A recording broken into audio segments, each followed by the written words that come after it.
5가 영원한 구원이라는 주제를 보도록 하겠습니다. 영원한 구원이라고 할 주제로는 구원의 핵심이라고 했습니다. 오늘 이 주제가 그냥 기초적인 주제 같지만 굉장히 오해가 많고 또 이 부분이 잘 안 됐을 때에는 신앙에 있어서 많은 또 이런 역작용들을 가지고 오거든요. 왜냐면 실은 우리가 구원의 여러 가지 목표 중에 하나가 하나님의 자녀로서 살아가는 거잖아요. 하나님의 하나님이 이제 구원받은 백성으로서 그렇게 살아가야 되는데 이제 구원을 받았지만 이 구원을 확신하지 못하거나 구원에 대해서 불완전하게 생각을 하게 되면 많은 부분에 있어서 그렇게 여겨야 되잖아요. 구원 확신이 있어야지 구원 받은 사람처럼 우리가 실제로 영적으로 살아갈 텐데 많은 제한들을 가지고 오게 되거든요. 그래서 오늘 우리가 받은 구원이 얼마나 안전한지 또 그것을 어떻게 또 확신할 수 있는지에 대해서 나누도록 하겠습니다. 그런데 생각보다 구원의 확신이나 구원 자체에 대한 오해가 있기 때문에 구원의 확신으로부터 오해하는 경우들이 많거든요. 오늘 그런 오해를 형제님의 교재를 통해서 같이 살펴보도록 하겠습니다. 오늘 이쪽에 시킬게요. 영원한 구원 읽고 시작하겠습니다. 59페이지. 하나님은 나의 구원은 영원히 있다고 선포하신다. 우리의 크신 하나님과 구주께서는 그분의 백성 가운데 일을 시작하셨고 그것을 예수 그리스도의 날까지 이루실 것이다. 주 예수님은 우리를 위해서 영원한 구원을 이루셨다. 하나님 안에 있는 생명은 영원하다. 구원으로 말미암아 그 생명이 인간에게 부음받았다. 영원한 생명이 그분의 말씀을 들으며 아들을 믿으며 그리고 그분의 살을 먹고 그분의 피를 마시는 그분의 십자가 도둑 사역을 힘입다는 뜻입니다.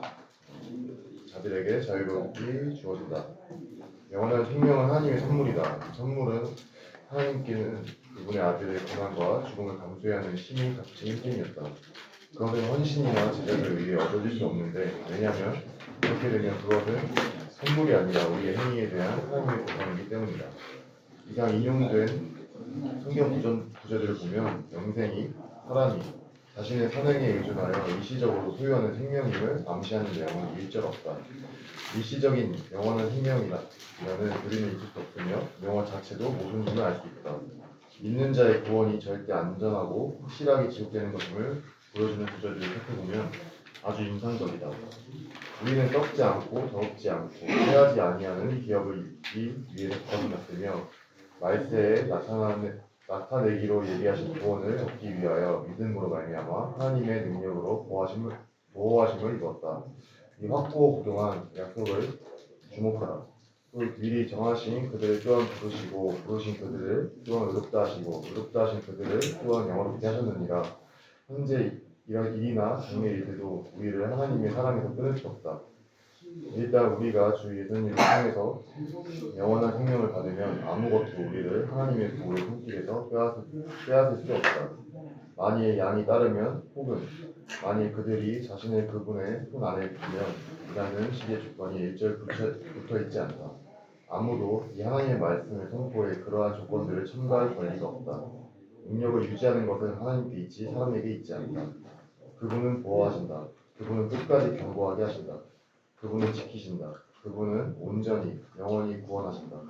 구원이 영원한 것은 그것을 온전하게 하시고 완전하게 하시는 분이 우리의 전능하신 하나님이기 때문이다.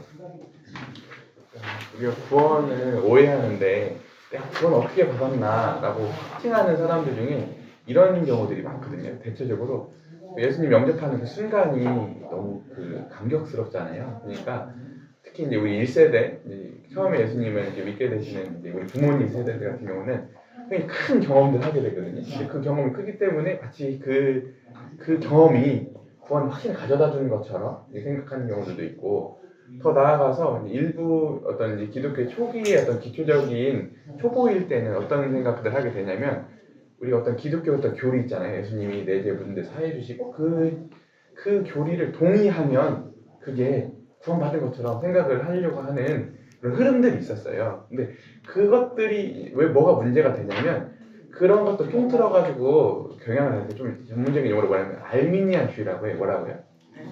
알미니안주의. 뭐냐면 구원받은 그 조건이 내 의지와 내 편에 있다고 생각하려고 하는 경향이 있는 거거든요. 근데 그 다 나쁜 게 아니에요. 물론 우리의 선택과 우리가 결정하는 부분이 있기 때문에 그렇지만 구원은 근본적으로 우리의 선택을 무시하진 않지만 거기에 근거를 두고 있는 게 아니라 어디에 근거를 두고 있냐면 하나님 주권에 있습니다. 뭐라고요? 하나님 주권에 있다. 그렇기 때문에 알미니아주의를 갖게 되면 처음에는 감동스럽고 때로는 열정도 내고 열심도 내지만 나중에 가보면 신앙에 있어서 많은 불안정성을 갖게 돼요. 왜냐면 우리 인간이라고 하는 구원받았다 할지라도 우리 실제로 연약하거든요. 우리 편의 구원의 근거를 두면 내 편에 내 감정이 있을 때는 뜨거울 때 하나님 자녀 같고 아닐 때는 내 하나님 자녀 아닌 것 같고 내 하나님 옆에서 또 열심을 낼 때는 하나님의 자녀인 것 같고 또 그러지 못할 때는 어때요? 하나님 자녀가 아닌 것 같고 내가 애매한 것 같고 이렇게 왔다 갔다 하게 되면 어때요? 정상적인 성도로서의 성장을 하는데 기반이 흔들리게 되잖아요. 자식이 커가는데 어떤 때는 부모 자식인 것 같고 어떤 때는 아닌 것 같다고 하면 그 자식이 부모와의 관계에서 전격적인 성장을 할 수 없는 것 같은 거거든요. 그래서 오늘 이 구원이라고 하는 것을 형님이 오늘 이 내용에서 계속 강조하고 있는데 뭐냐면 여기 보면 이런 내용이 있죠.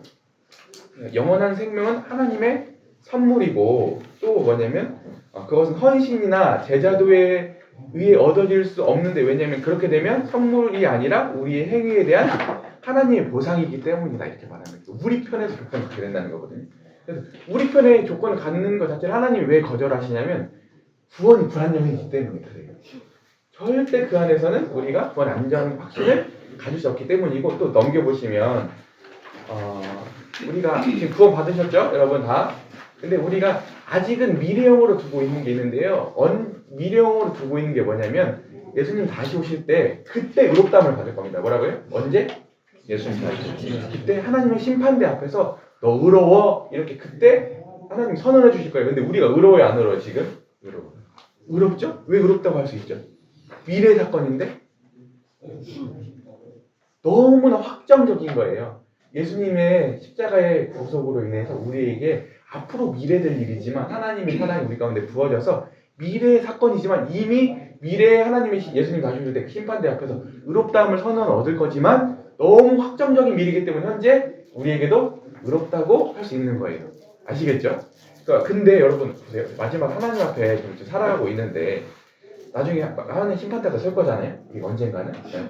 죽어서도 만날 수도 있고 나중에 부활에 만날 수도 있고 나중에 우리가 살아서 주님 배울 수 있는데 그때 하나님 심판대 앞에 설 건데 그때 우리가 하나님 앞에 의롭다는 심판을 받을 수 있는 확신이 있나? 이렇게 물어봤을 때 있어요? 있어야 되는 거잖아요. 지금 그죠? 그래서 실제 로마서에서도 계속 말하는 게 우리 신자에게는 결코 정죄함이 없다. 심판이 없다. 이렇게 얘기를 하고 있는 거거든요. 그래서 오늘 이 부분 해결하고 가는 게 너무 중요한데 형님이 계속 이렇게 말씀하고 있죠. 여기 보면 뭐라고 말씀하고 있냐면 아까 말세에 나타나기로 예비하신 구원을 얻기 위하여 믿음으로 말미암아 하나님의 능력으로 구하심을 입었다라고 말하는데 아직 미래에 예수님이 오실 때 우리의 구원이 완성되잖아요. 그 구원이 완성되기 전까지 우리는 어떤 과정 가운데 있다고요? 불완전하지만 하나님의 지키심과 보호하심의 과정 가운데 있다 이렇게 말하는 겁니다. 아시겠죠? 그래서 여기 보면 그 맨 아랫단락 부분에 보시면 능력을 유지하는 것은 우리에게 있다? 그게 아니라 하나님께 있지 사람에게 있지 않다. 그분은 보호하실 수 있다. 그분은 끝까지 견고하게 하실 수 있다. 그분은 지키실 수 있다. 그분은 온전히 영원히 구원하실 수 있다. 구원이 영원한 것은 그것을 온전하게 하시고 완전하게 하시는 분이 우리의 전능하신 하나님이시기 때문이다. 이렇게 하겠습니다. 조건이 우리 편에 전혀 없다. 구원에 있어서만큼은 우리 편에서 조건이 없기 때문에 하나님께 있기 때문에 안전하다. 이것을 계속 확인하고 갈 겁니다. 그래서 오늘 이 들어가기 전에 위에 말씀이 있죠.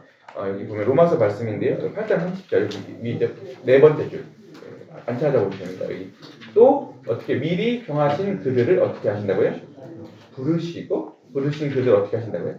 의롭다 하시고 의롭다 하신 그들 어떻게 하신다고요? 영화롭게 하신다. 그러니까 우리의 구원의 시작은 어디서부터 시작되냐면 어디 창세전 뭐라고요? 이 세상이 창조되기도 전에 우리 인간이 타락하고 나서 결정된 것도 아니고요. 이미 하나님께서 언제부터 이 구원 계획을 가지고 계셨냐면 언제부터? 이 세상에 아무것도 있기 전부터 하나님은 우리를 구원하실 계획을 가지고 계셨어요. 아시겠죠? 그리고 나서 인간이 타락하고 어떻게 됐죠? 멸망으로 가고 있었는데 예수님께서 하나님께서 일방적으로 예수님을 이 땅에 보내셨죠. 그 보내신 그 구원을 다 이뤄놓으셨잖아요.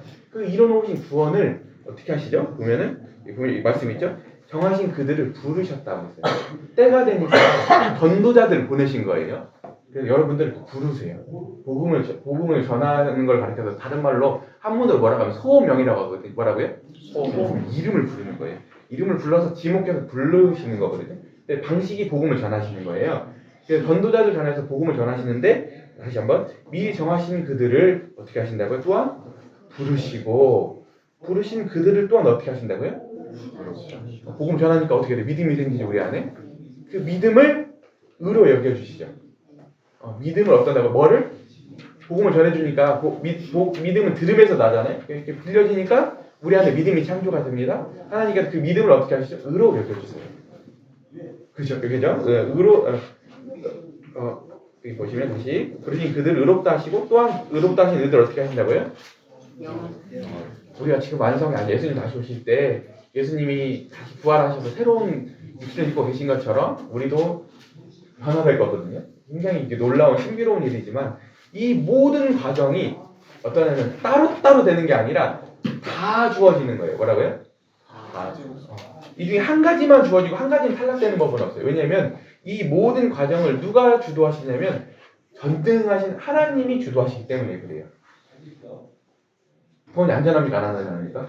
완전. 우리 편에 있다고 하면 우리 편에 조건이 있다고 하면 우리의 실력이 얼마나 형편없어요. 그러니까 이거 가는데 얼마나 부족하고 갈 수도 없으려니야. 가는 과정에서 얼마나 이게 불안정하고 힘든 일이겠어요. 그래서 하나님이 우리 행위로는 안 된다고 하는 거거든요. 그래서 하나님께서 왜 우리가 믿음으로 은혜로 하나님의 주도로 구원 얻게 하셨냐면 이 모든 과정을 누가 주도하신다? 하나님이 주도하신다는 걸 알려주시기로 하신 것입니다. 그래서 우리 이제 구원의 완성 부분을 이제 보시겠습니다. 구원의 완성 부분을 보게 되면 한번 읽어주세요. 믿음의 주요 온전케 하시는 분을 구원 사역을 선고해보자. 영어 성경에는 믿음의 기초자요 완성자로 되어 있음. 1. 온전한 출생. 우리가 하나님의 가족으로 태어날 때 그 구원은 틀림없이 영원한 것이다. 주 예수님은 니고데모에게 말씀하시기를 사람이 하늘 나라에 들어가기 위해서는 거듭나야 한다고 하셨다. 우리는 하나님의 아들의 이름을 진정으로 믿을 때 거듭난다. 하나님의 가족의 일원이 되려면 거듭해서 태어나야 한다는 가르침은 성경에 이절 없다. 육체적인 출생이 한 번이듯 영적인 출생 또한 단 한 번뿐인 것이다. 이 온전한 희생. 히브리서는 구약의 많은 제자들과 대조적으로 주 예수님의 십자가상에서의 사역은 신자의 죄 문제를 영원히 해결해 준다는 것을 명백히 보여준다. 이 사역은 온전하고 영원하고 영장건이며 우리 편에서 아무것도 이에 추가할 수 없다. 예수 그리스도의 몸을 단번에 들이심으로 말미암아 우리가 거룩함을 얻어노라. 오직 그리스도는 죄를 위하여 한 영원한 제사를 드리시고 그가 거룩하게 된 자들을 영원히 온전케 하셨느니라. 이 구절들에는 이 완전한 사역을 이루하기 위해서는 지속적인 선행이 요구된다는 암시가 일절 없다. 신자는 그리스도의 완성된 사역만에 의존하며 그 외에 아무것도 추가될 수 없다. 네, 계속 강조하죠. 신자가 그리스도 완성된 사역만 의존하며 그 외에 아무것도 추가할 수 없다. 왜냐하면 오늘 우리의 구원을 묘사하는 앞에 붙는 다 수식어들이 뭐냐면 온전한, 완전한이거든요. 뭐라고요? 온전한, 완전한인데요. 우리가 구원받을 때 거듭난다고 하잖아요. 그래서 뭐라고 표현하면 온전한 출생이거든요. 애매한 출생이 아니라 불완전한 출생이 아니라 뭐라고요? 온전한 출생이에요. 그래서 우리가 예수님을 통해서 구원받는다는 것을 성경에서는 이 구원이 너무 커가지고 여러 가지 그림으로 표현하거든요. 근데 때로는 어떤 표현이 있냐면 우리를 양자됨, 뭐라고요? 우리나라에서는 이 양자됨이라고 하는 게 좀 부정적이잖아요. 원래 친자식이 아니다. 근데 그렇지 않아요. 서구에서는 양자된다고 하는 것은 모든 특권을 다 갖게 되는 거예요. 그래서 실제로 로마의 황제들 보면은 양자 삼거든요. 그러면 그 양자 삼은 아들에게 모든 황제에 대한 권력이 가요. 그죠? 옥타비아누스가 나중에 이제 나중에 시저라고 하는 이름을 얻는 것처럼 아버지의 모든 것들을 얻게 돼요. 친자식이 아니지만. 그런데 구원받은 우리에게도 어떤 걸 묘사한다고요? 양자됨. 묘사해요. 그래서 양자된다고 하는 건 하나님의 이걸 다른 표현을 하면 성경 로마서 표현을 상속자, 유업을 이을 자라고 하는 거예요. 우리 어마어마한 특권이 있습니다. 믿으세요? 아멘. 예수님 믿는 사람에게는 어마어마한 그 특권이 있어요. 근데 이것만 너무 강조하게 되면 특권만 강조하게 되면 뭐가 될까요?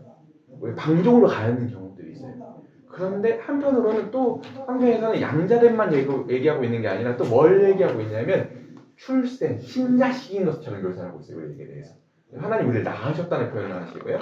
왜냐하면 이 출생을 강조하게 되면 뭐냐면 우리가 이제 자녀잖아요. 자녀는 오히려 책임이 있거든요. 책임이 있으면 그 안에 성숙이 있어요. 그래서 우리 양자됨과 우리 하나님의 자녀라고 하는 거듭나서 하나님의 친자식이 되었죠. 친자식이라고 하는 것은 어때요? 제가 우리 윤관님 자식이잖아요. 머리도 좀 빠져고 닮아가고 있는데 이제 친자식이니까 제가 개판을 치고 때로는 제가 아주 흉악한 걸 하더라도 부모 자식 간의 관계라고 하는 끊을 수가 없는 거잖아요. 그런 것처럼 하나님하고 우리가 예수님으로 인해서 거듭나고 구원받다고 하는 것은 그런 거예요. 우리가 하나님 앞에 잘못할 일이 있거든요. 하나님한테 엄청 혼납니다, 여러분들. 하나님 그냥 넘어가 주시는 법은 없어요. 여러분. 근데 혼나는데 그렇다고 해서 하나님 우리를 내치거나 우리를 자식이 아닌 것으로 하는 법은 없으신 거예요. 그러니까 얼마나 감사해요. 얼마나 우리가 더 잘해야겠어요. 다시 포기될 수 없으니까 우리가 하나님 우리 포기하는 법은 없잖아요. 하나님이 끝까지 양보 안 하시고 우리 사랑하시니까. 그러니까 빨리 잘해야지 우리가. 그렇게 돼야 되는 거거든요. 그래서 오늘 우리가 하나님의 출생을 가진 자들이다. 그 다음에 또 하나는 뭐냐, 두 번째 온전한 희생이거든요. 그러면 우리가 하나님의 자녀가 되고 양자가 되는 데 있어서 그 일을 가능하게 하신 분이 예수님이시거든요. 누가? 그 하나님하고 우리가 끊어진 관계를 중개해 주신 분이 예수님이신데요. 예수님이 온전하신 분이세요. 어떤 부분에서 온전하시냐면 첫 번째는 예수님은 온전한 하나님, 온전한 인간. 뭐라고요?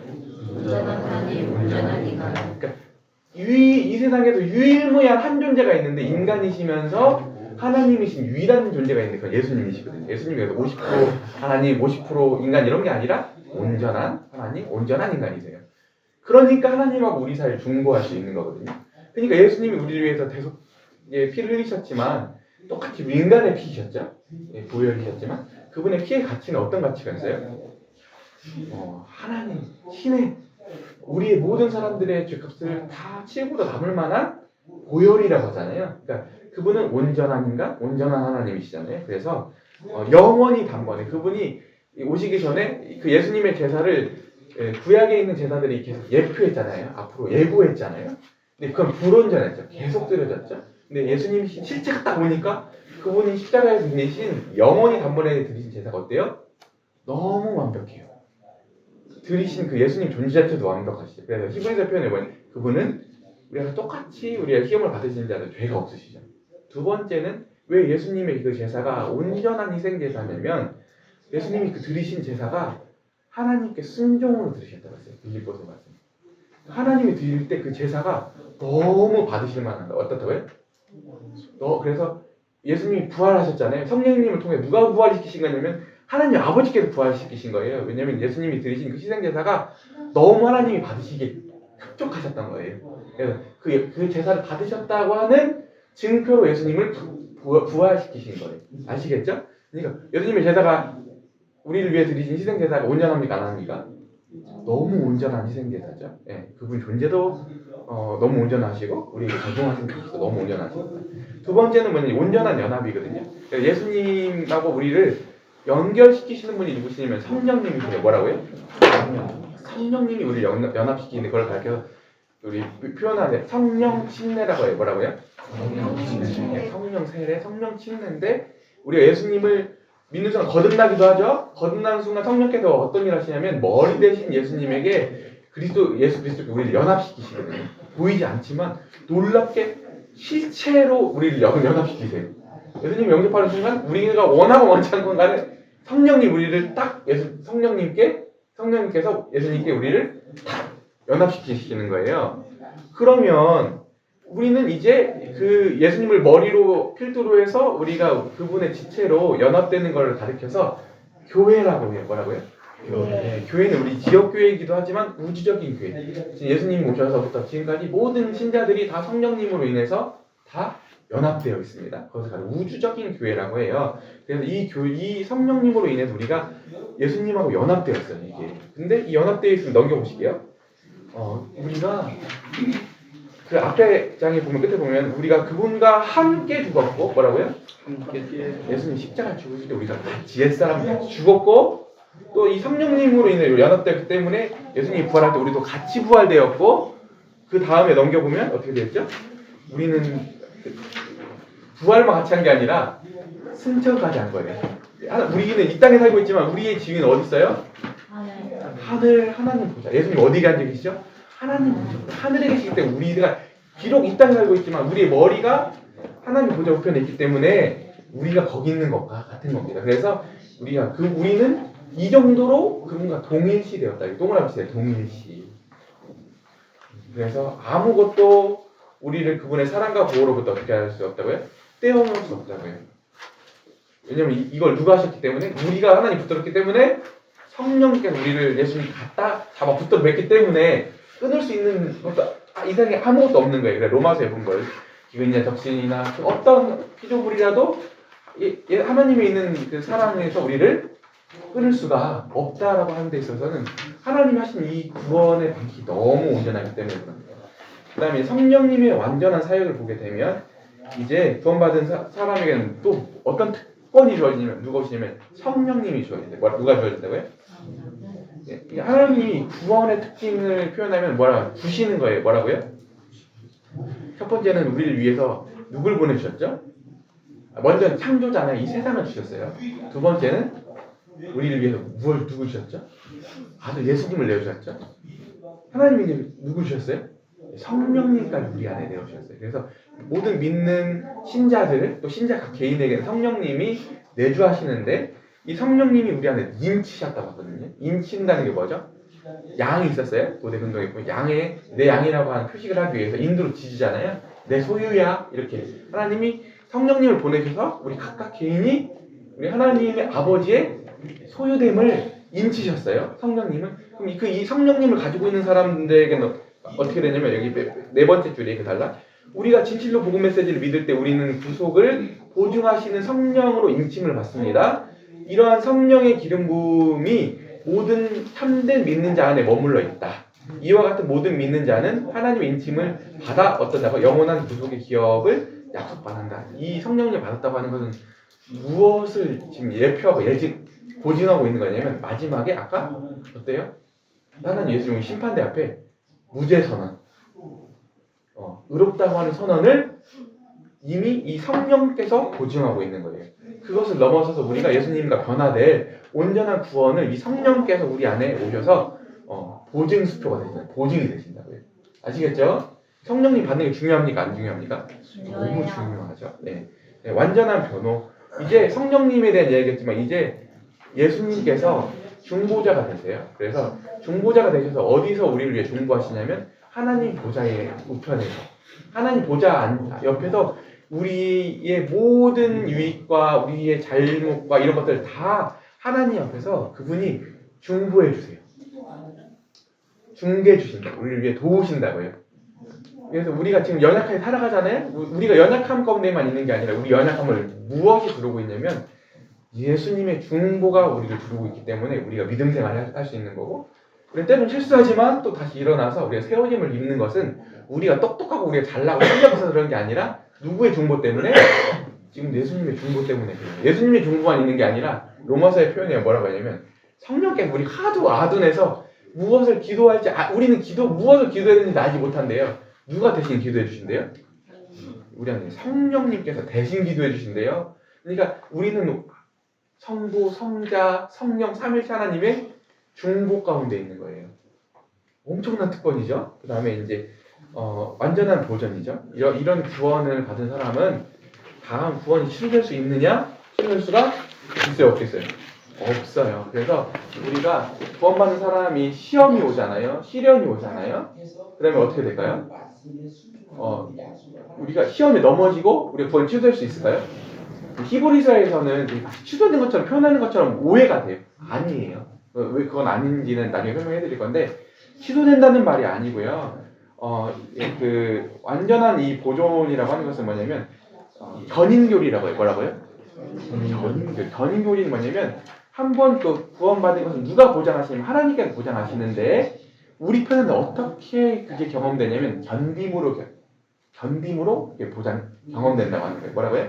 견딤으로. 그래서 우리가 시험이 오잖아요. 우리가 여러 가지 어려움들이 오잖아요. 근데 우리가 믿음을 버리지 않고 끝까지 이 경주를 완주할 수 있는 이유는 우리가 실력이 똑똑하고 우리가 좋아서 아니라 오늘도 이 완전한 이 삼위일체 하나님이 이 구원을 보존하심으로 인해서 우리 편에 어떻게 경험했나요? 그것을 상황들을 시련들을 환란을 넘어섬으로써 견딤으로써 경험된다고 하는 거예요.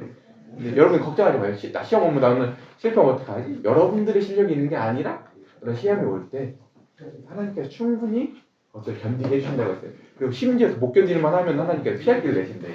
걱정하지 마세요. 그래서 구원받고 나면 똑같이 시험을 받는다고 하니까 두려움이 떠나야 되는데 여러분들은 못하는데 하나님은 그 일을 하십니다. 그 다음에 이제 영원한 구원들에 대한 질문인데요. 이 부분은 짧게 하고 넘어갈게요. 뭐냐면 히브리서에서 보면 마치 구원이 취소되는 것처럼 표현한 데가 있어요.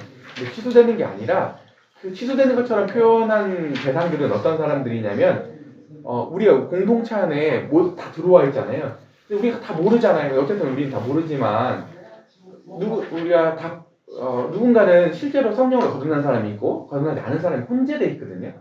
유형교회는 어쩔 수 없어요. 그런데 실제로 이 유형교회 이 성령이 없는 사람도 있을 수도 있는데 그 사람들이 실제로는 이 공동체 안에 들어와서 복음도 다 시인하고 이 구원의 역사도 보고 초자식을 다 봤어요. 그런데 여러 가지 그때 당시 이 초대교회 때 굉장히 큰 시련이 있었거든요.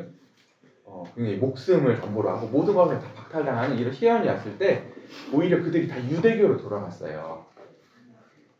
이해되겠어요? 예, 왜냐면 그들이 실제로는 이 어마어마한 은혜를 맛보고도 오히려 예수님을 무시하고 신은 예수님의 그 보혈을 완전히 깡그리 부인하고 다 돌아가는 그런 우를 범했다고요. 그들이요. 근데 그들을 향한 거예요. 그들을. 왜냐면 그들에게 다시 회개가 되는 그런 기회가 없는 것처럼 묘사하고 있는데 그것은 구원받은 사람이 다시 돌아가기 때문에 그런 게 아니라 이미 그들은 구원받지 않았지만 이미 구원받지 않았다 할지라도 이 공동체 안에서 그런 초자식들을 같이 경험할 수 있죠. 근데 그것을 지나쳐서 다시 유대교로 돌아가고 세상으로 돌아간다고 하는 것은 뭐예요? 지나쳐본 거거든요. 그래서 그들을 향한 것이 신자가 구원을 취소하는 것을 묘사한 구절이 아니다라고 하는 겁니다. 아시겠죠? 그래서 여러분들 구원이 취소된다고 의심하지 않으셔도 돼요. 마지막으로 정리할게요. 그래서 항상 제가 잘 쓰는 예화인데요. 우리 형제님 구원의 안전 확신 기쁨 쓴 형제님 실 있죠. 우리 솔직자 있는데 거기 보면 두 부류의 사람 있죠. 한 부류의 사람은 어떤 사람이면 6월절 이제 그때 어린 양의 피가 발라져 있는 한 집이 있는데 두 집이 있는데 한 집은 그 안에서 내일이면 이제 그 죽음의 사자가 이집트 전역을 휩쓸고 가는데 피가 발라져 있으면 넘어가잖아요. 근데 발라져 있는 두 집이 있는데 한 집은 그 안에서 막 벌벌벌 떨고 있어. 한 집은 그 안에 내일이면 이제 이 지긋지긋한 이 바로의 압제부터 이제 우리가 벗어나서 출애굽을 한다고 막 즐거워하는 두 집이 있어요. 어떤 집이 안전해요? 둘 다 안전하죠. 그런 하나님은 어떤 걸 원하실까요? 기뻐하는 집을 원하십니다. 그래서 여러분들 한번 받은 구원이 우리 편의 조건에 있는 게 아니라 하나님 편에 있기 때문에 안전하다는 것을 확증하는 게 자녀됨의 삶을 살아간다 아주 중요한 인식적 기초가 되겠죠? 그래서 여러분들 이 확신을 가지고 오늘 승리할 수 있는 우리 자녀로서의 그리스도의 삶을 영위하시길 바랍니다. 이상입니다.